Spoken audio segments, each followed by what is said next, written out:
But hi everyone, my name is Leanne and I'm from Potentiate, and today I'm just going to be talking to you about the user experience, but specifically on a mobile phone.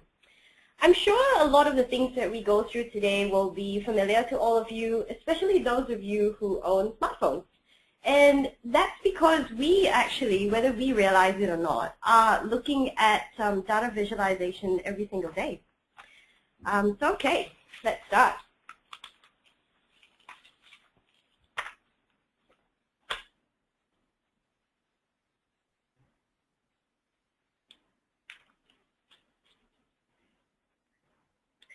So why are we here today? We're going to look at the user experience on the mobile platform, and then we're going to be jumping a little bit into the importance of user experience on the mobile. We'll also be looking at some of the existing challenges which exist in doing this, and some handy tips to leave you with. And at the end of this, I hope that we will all be able to be a little bit more aware of user experience and also adopt some of the principles into our next project. But first, let's just go through a little bit of background. Recently, don't you agree that we as researchers have done a really successful transition from going paper into a more digital world? I mean, I'm sure we all remember the days, 5 to 10 years ago when surveys were still done on paper, on Caddy. And actually, a few years ago, I had a client tell me that when they are done with a quarterly report, they use it as a desktop paperweight. So I'm sure it's a welcome transition in the day of instant information to have technology being utilized and adopted into our market research tools. For example, online surveys. A lot of the online surveys we see nowadays, they're really clean, they're really simple, and they're easy for the respondent to go through with few to sometimes even zero instruction. Online dashboards is a fairly new thing in the marketplace, but increasing in popularity. It's simple. It's easy to click through. It's easy for the respondent to move through, but yet in most examples I've seen, it's creatively designed to engage with the user.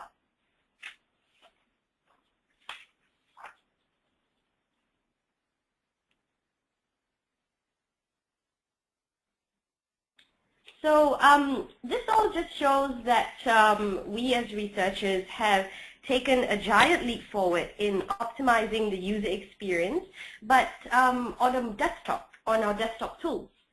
So the natural next question is to ask, what's next? Well, I'm here to tell you that the natural next step for us is actually to apply these user experience principles and think about the importance, but on a mobile platform. Not just to think about it in our project, but actually to master it. It's really important because that device in our pocket, the mobile phone, is fast becoming a staple, and it goes everywhere with us. There are a lot of stats available about mobile phone usage, about mobile phone uptake and penetration, but I've chosen a few interesting facts to share with you all today. Did you know that 56% of people who have a mobile phone are currently using a smartphone? And this number is actually double what it was in 2012. In fact, at the end of last year, the total number of smartphones in use around the world has gone past 1 billion units. In Australia alone, the smartphone penetration is a little bit higher than the global figure. We are sitting at about 60% of the market using a smartphone, and that's roughly about 9.2 million Aussies. And what was really interesting for me to see was that 4 out of 5 people are actually looking at their phone within 15 minutes of waking up. I'm definitely guilty of that. I think I spent 20 minutes this morning looking at my phone. Facebook as well, earlier this year, conducted a study, and the question that they asked was just really simple. What do you spend most of your time doing on your smartphone? Unsurprisingly, a lot of people said they check email, they browse the internet, and a lot of them are looking at Facebook on their smartphone.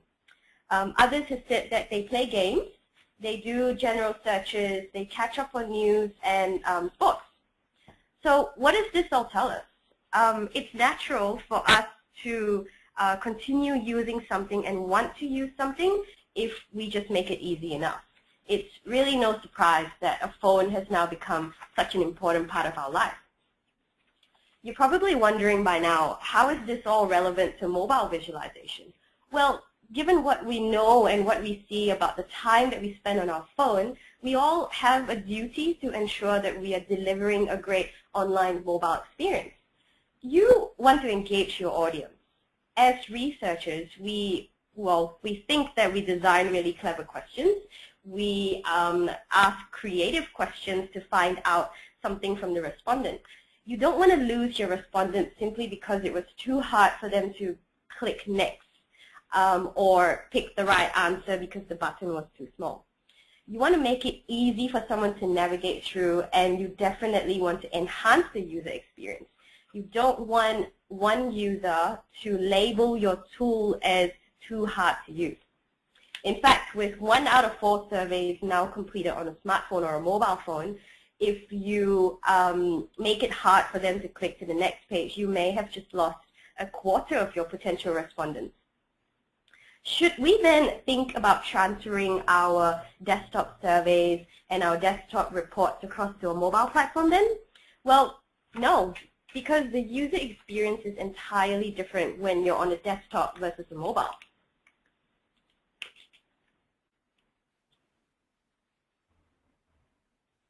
What are these differences? And what do we look out for as researchers to ensure that we're continuing to deliver a very rich and highly engaged mobile experience? Well, we're going to go through a few quick tips now, and the first main point is that real estate is really precious. But what do I mean by real estate? It's basically the available screen size you have on your browser or on your phone. So we all know that an iPhone has a smaller screen size, and here I have 2 images of the same website. One is taken from my desktop, and the other one was actually the same website but taken from my iPhone. What do you all notice? The layout on the desktop image is we have the menu bar going across the top. We have the pages and the link outs going from the left to the right of the page. But when you look at the iPhone image on the right, you'll notice that the main messages and the main pages in the site have actually been laid out in bigger buttons going down the screen. Always remember that a desktop has many links, and it's hard for someone to click on a particular link when they're on their mobile phone. So when designing for a mobile platform, just remember you want to put the main message on the screen as the first thing that the person sees. If you do have a lot of information on your online report, for example, you can actually think about hiding these messages out behind collapsible menus and leaving behind only the main message on the screen. Don't be afraid to hide as much as you want behind these menus, because users instinctively know how to get there. Here's another example of a survey that I recently filled out on my phone. Notice how that this particular survey has all the text optimized on a mobile phone. You'll notice that the text wraps really nicely inside the white space, and as a respondent, I did not feel that it was overcrowding my phone real estate. In fact, as I was moving through these questions, I realized that at no point did I have to zoom in to read the question or zoom in just to answer. It was quite easy actually to move through the survey. But I'm going to draw your attention to the image on the right-hand side. Do you notice that there's a little tiny flaw with this? The progress bar with this has actually completely cut off the client logo. So a handy tip for all of us in this is to ensure you check your elements before you launch your online tool on a mobile platform. One of the most important things with thinking mobile is actually to remember that you don't have a mouse. That might seem pretty instinctive to you, but when it comes to designing for a mobile platform, that's something that a lot of us frequently forget. You don't have a mouse, so you need to design the elements for people with larger fingers, I mean, if you're like me with really big and clumsy fingers, I really appreciate having bigger buttons when I'm looking at a report on my phone. Another thing to think about is rather than a drop-down list where the user has to scroll down the page just to select an option, you might think about integrating these drop-down lists together with what's already inbuilt into the phone. So on the screen I have two pictures, and the top one is actually the same list, but it's brought up my iPhone's wheel as a selection, so that made it really easy for me as a user when I was going through the online tool. Also, another handy tip is you can think about swiping to the next page, not necessarily clicking on the next button to get there.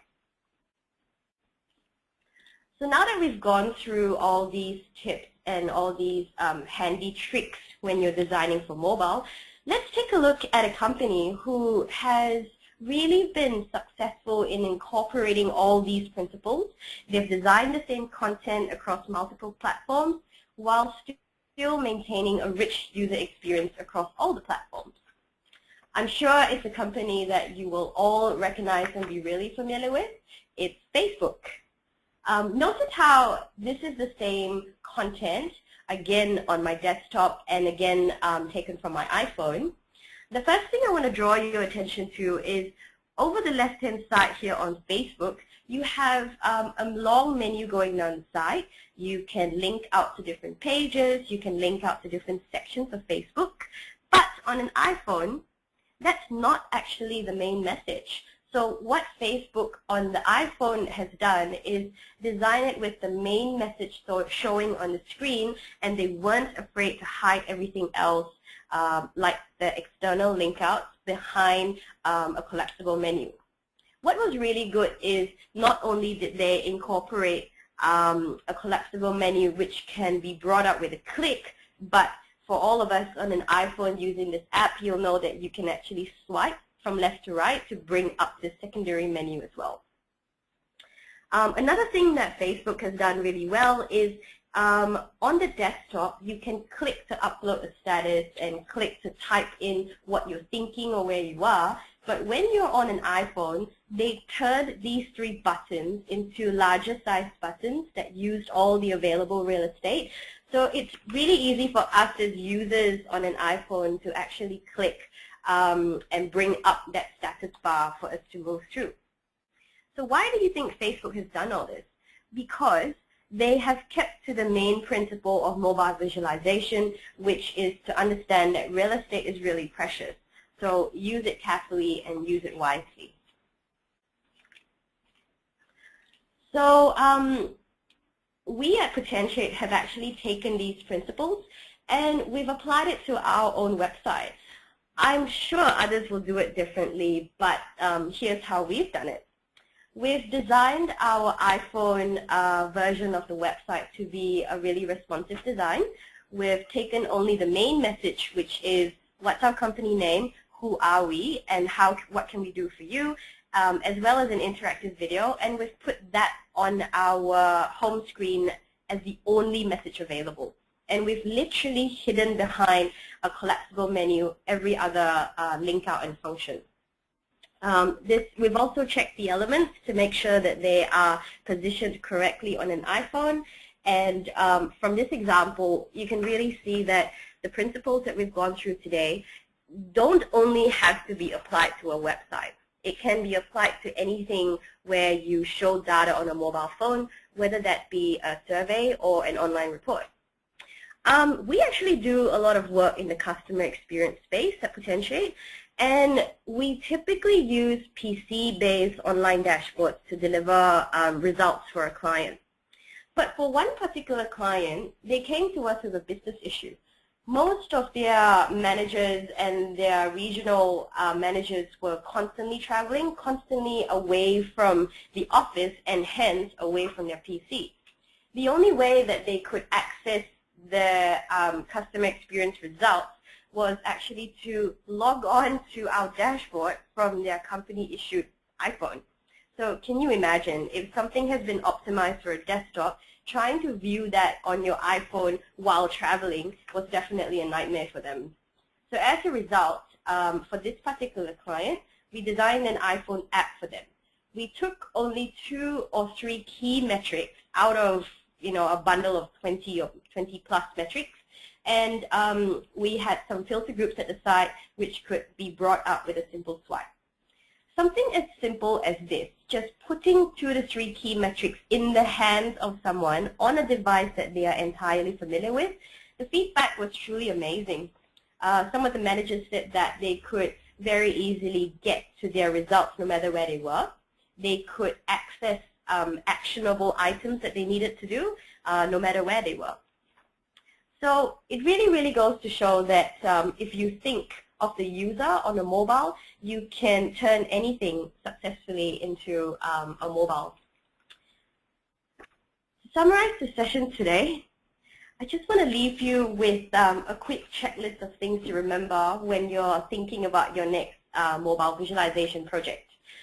Remember to display the main message on the screen.